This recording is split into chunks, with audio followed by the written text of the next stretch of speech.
Welcome to the AFR Saints channel, where we provide you daily content on your favorite team, the New Orleans Saints. Do us a favor and hit that subscribe button. Be sure to leave your comments below and smash that like button. Who dat? Draft has come and gone. Saints made 7 picks. A lot of them have been met with great fanfare, but there's one that stands out above the rest when it comes to intrigue. And that was the first pick that the Saints made in round number 5 at 150th overall, and that was Spencer Rattler. And the word you've heard associated with the Spencer Rattler pick time and time again is value. It was a great value selection there. And, I mean, I absolutely agree with that, but I think the conversation gets deeper when you look at how the Saints have treated quarterback and specifically backup quarterback ever since Jameis Winston left and went to Cleveland. Everyone assumed at that point, okay, Jake Haener, go. It's your time. Saints spent a 4th-round pick on him last season. He came in also with a lot of fanfare. He came in, after a great career at Fresno State. Hell, he drew comparisons to Drew Brees. But then you saw the Saints slowly but surely add more and more guys. Nathan Peterman. Okay, veteran guy. Hadn't had the most success in the NFL, but veteran guy, makes sense. You bring him in to compete with Haener. Good. Move forward. And then Kellen Mond. Okay, well, camp arm, maybe. Maybe he comes in and competes. Not a lot of experience in the NFL. Played in 1 game, but sure, why not? And then they go and draft Spencer Rattler. The Saints have 5 quarterbacks right now. They're not going to keep all 5. But what this does is it creates a really, really intriguing battle for backup quarterback. And the question that I want to pose here is, with that pick of Spencer Rattler, is he now the favorite to win the backup quarterback job for the New Orleans Saints? Spencer Rattler, when you look at his journey, it's been dense, right? This is a guy who, coming out in the class of 2019, was the number 1 quarterback in the country, 5 stars, top 10 player nationally, all the accolades, all the superlatives you could think of. Spencer Rattler had them. He committed to Lincoln Riley at Oklahoma, quarterback factory, right? He's going to go play in that pass-happy offense. He's going to have a lot of opportunity for success. The time at Oklahoma didn't go great. Even when he's coming out of high school, he's got the label because of the Netflix documentary, QB1, where he just didn't come off as a great teammate, didn't come off as a great leader or any of that. He was a senior in high school.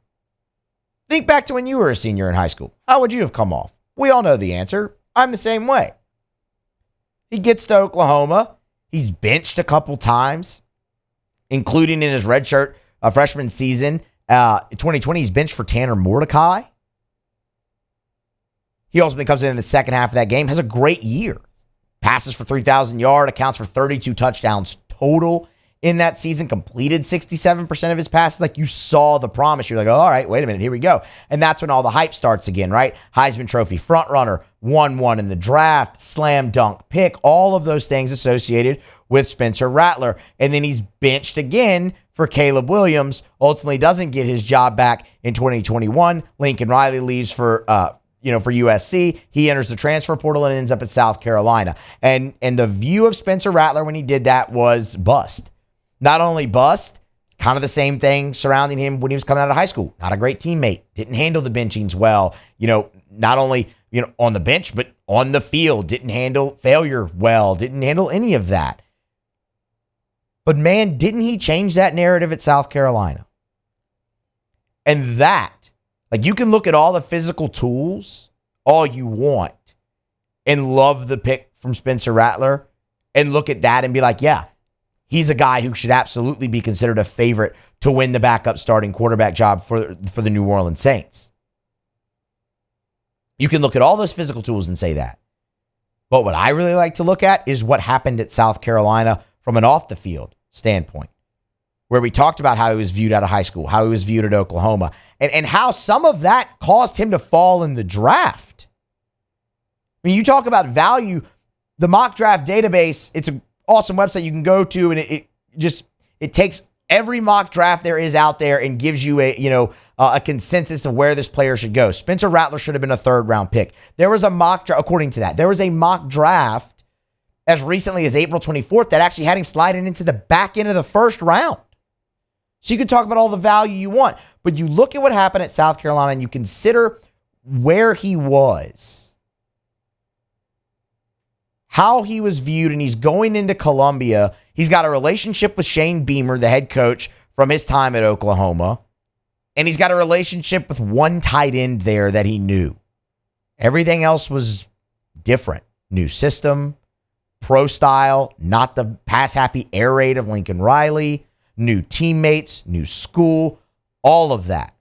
And he showed you real quick how much he had matured from high school, from his time at Oklahoma. He wasn't that same guy, and he wins over a new group of teammates. He's voted team captain his first year there, and at the end of the year, he starts to perform, and it ends up being his second 3,000-yard passing season, and then you move forward to his final year at South Carolina, and again, he's really come into that leadership role. He's voted team captain again, sets a career high in passing yards, gets the interception and turnover number back down to where it's manageable, and he turns into a great value pick. But it's those intangibles that he developed after Oklahoma at South Carolina that I can look at and go, yeah, that guy can be a really good leader in an NFL locker room. And that's a big part of being the backup quarterback as well. You know, having the work ethic, having the intangibles to go to work every day and prepare like you're the starter. And it's not to say that Jake Haener doesn't have that. That's not what I'm saying. It's just you look at that combined with the physical tools that had Spencer Rattler as a top 10 prospect out of high school, that saw him have 3,000-yard passing seasons, overcome a lot of adversity, do it in the Big 12, do it in the SEC at a school like South Carolina that y'all call it what it is. They're not a power in the league. But he was a large part of Shane Beamer being able to overcome and outperform preseason expectations the majority of his time there. So I look at a guy like Spencer Rattler because of all that, and I say, yeah, he should be the favorite to win the backup quarterback job in New Orleans. Not to say he will. He's got to go and win over a whole new group of teammates, a whole new coaching staff again, learn a new system. All the things he did at South Carolina, but he did that very well. If he replicates that with the physical tools, the high football IQ you've always heard talked about with him, the insane accuracy. Spencer Rattler completed 68% of his passes in college over 5 seasons. 4 seasons that he actually really played. Like, you talk about insane accuracy, insane arm talent, he's got that. And now he's got the leadership aspect too. I think he can win everybody over, including the coaching staff. I think Spencer Rattler can win the backup quarterback job, and I think he should be the favorite to win the backup quarterback job. This is a guy that you could look back on years down the road, whether he's in New Orleans or somewhere else, and go, man, he really was that value pick that everyone thought he was in the 5th round. It's just the next step in the redemption journey. And look, backup quarterback has been insanely important for the New Orleans Saints. For what, the last 6 years? The better part of a half decade now?